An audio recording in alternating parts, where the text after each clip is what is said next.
আসসালামু আলাইকুম দর্শক। এই বাচ্চাটা মানে কুত্তার বাচ্চাটা খুবই অসুস্থ হয়ে পড়ে আছে, এখনও বেঁচে আছে। যদি কেউ পশু বিষয়ে অভিজ্ঞ হয়ে থাকেন তাহলে অবশ্যই আমাকে একটু জানাবেন। যদি পারি দেখা যাচ্ছে বাচ্চাটাকে একটু সুস্থ করার চেষ্টা করতে পারি, কারণ আমি তো বুঝি না। যদি আপনাদের ভিতরে কেউ বোঝেন বা জানেন যে এই বাচ্চাটাকে সুস্থ করা যাবে বা কোনো ওষুধ টষুধ দেওয়া যাবে তাহলে প্লিজ জানাবেন। ওই মনে হয় দুইটা ঠ্যাং ভেঙে গেছে। প্লিজ আপনারা একটু দয়া করে এটা একটু জানাবেন। এটা হচ্ছে পুলিশ লাইন আলিয়া মাদ্রাসার ভিতরে বাচ্চাটা পড়ে আছে।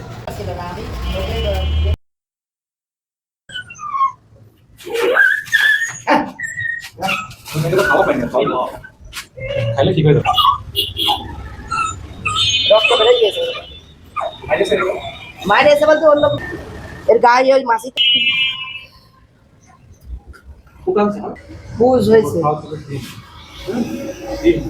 আমি আমার খুব খারাপ লাগতেছিল যখন আমি আসি, তখন আমি আশিককে ফোন দিই। আশিককে ফোন দেওয়ার পরে তখন আশিক আমার বলে যে ভাই কি করবো।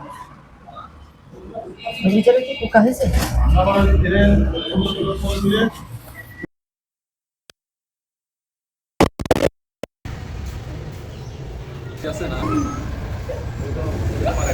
আমরা এখন আছে মানুষজন অনেক হুজুররা সেবা করে। বাইরে বাইরে লাই লাই লাই আর আমরা তো এই সুশীল ধাম বের করে যাচ্ছে, এই করে যাচ্ছে, সে করে যাচ্ছে অনেক হুজুররা।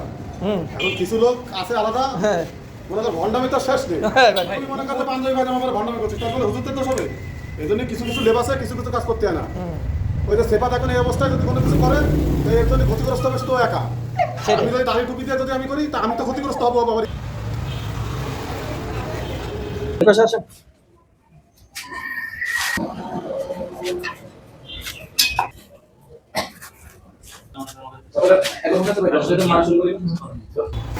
আল্লাহ যাতে সুস্থ করে দেয় আল্লাহ। হ্যাঁ শায়েখ আহমদুল্লাহ একটা হাদিস শুনলাম যে সেই বস্তু লাগিয়ে আপনি না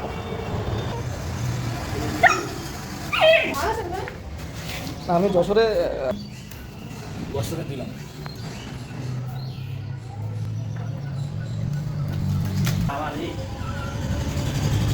আপনি তো করে সেটাই নাকি অনেক কারণে কি একটা ওষুধ খাওয়াই দিয়ে গেছে।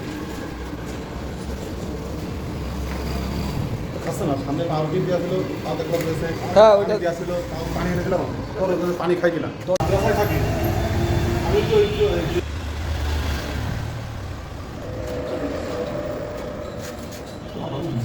ট্রিটমেন্টগুলো করেন না, ওর দুজন মিলেই তো করেন। এই পাশে রাখ।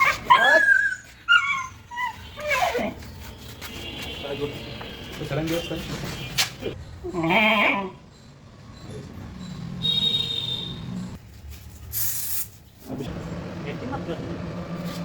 হ্যাঁ বেশি মারিনি তো ভাই, শুধু একটা করে পিছনে কয়েকবার মারিছে। দর্শক এতক্ষণ দেখতে পাচ্ছিলেন যে একটা অসহায় কুকুর খুবই জখম অবস্থায় ছিল। আমি যখন এটাকে দেখতে পারি সঙ্গে সঙ্গে আমি আশিককে ফোন দিই। আশিককে ফোন দেওয়ার পরে আমাদের মোজাম্মেল ভাই, প্রিয় মোজাম্মেল ভাই, তার প্রতি অনেক কৃতজ্ঞতা জানাই যে সে সঙ্গে সঙ্গে আমি যখনই ফোন দিই সঙ্গে সঙ্গে এসে এই অসুস্থ কুকুরটাকে ট্রিটমেন্ট করে। এই ডাব দিয়ে ভাই একটা খাই। আমি এই একটা দিই। হ্যাঁ। ভাই একটা ডাব খাও। আর হচ্ছে যে এই আমাদের এখানে দাঁড়া নেই, বুঝলে? এগুলো পরিষ্কার এগুলো কোনটা ফেলবি? আর একটা নিয়ে আসে দেবো আশিক, আর একটা ডিম। এই সাদি ভাই দোকানে দেয় কত সিফাত ভাই আর একটা ডিম দিতে বলছে, যাও। আমি যশোর পেট শপে আছি এখন বর্তমানে। আহ, আমার পথ চলা শুরু হয় আর 2 বছর প্লাস 2 বছর আগে থেকে। অসহায় যে কুকুরগুলো আছে, বিড়ালগুলো আছে, আমরা যশোর পেট শপের পক্ষ থেকে আমরা ফ্রি ট্রিটমেন্ট প্লাস আপনার রেস্কিউ করে থাকি। এটা আমাদের একটা অ্যাচিভমেন্ট আসলে। আমরা তো বুঝি যে একটা মানুষ বাইরে অসহায় একটা মানুষ যদি রাস্তার পাশে যেরকম পড়ে থাকে, কুকুরগুলো এরকম পড়ে থাকে। তা এগুলো দেখলে তো আসলে খারাপ লাগে। এটা মানুষ, ঠিক আছে, মানুষ তো আল্লাহ তৈরি করছে, এখন পশু পাখিও তো আল্লাহ তৈরি করছে। জি, এখন জি।